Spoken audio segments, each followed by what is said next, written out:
So hey guys, we're here just to give you a quick little reflection on the readings that you guys had today for Good Friday.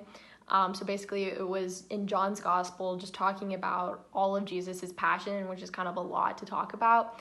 But we're just here we're gonna point out a few things that stood out to us in the reading. So I'll go first, and what really stood out to me here is actually when Peter denies Jesus 3 times, and Jesus actually predicts this before it even happens.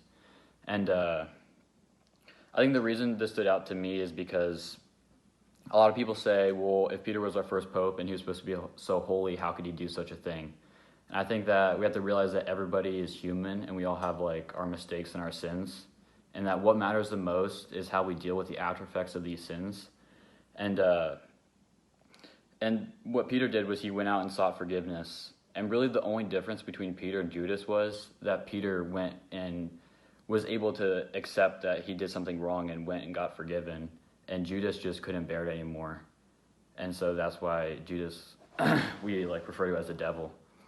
But so my advice to you is to always keep moving, and that there's nothing that you can do that Jesus will never take you back for. Yeah.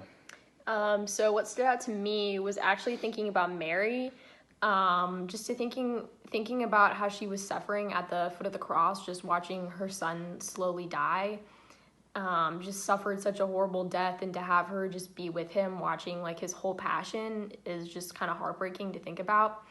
And even for Jesus, because there was nothing he could do to ease her pain. But what he did was that he gave her John, because he knew that they would need each other, John and Mary.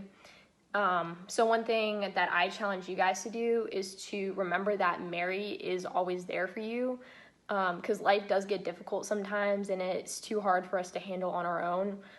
So that just to think about how we can turn to Mary and bring all of our sufferings to her, and that we don't need to suffer in anything alone.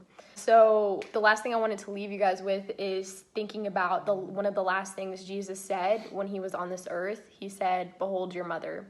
So yeah, so I hope you guys liked our little reflection and our challenges for you guys. We hope that you guys get something out of it. And yeah, we have you guys all in our prayers, and we hope you have a good Holy Friday.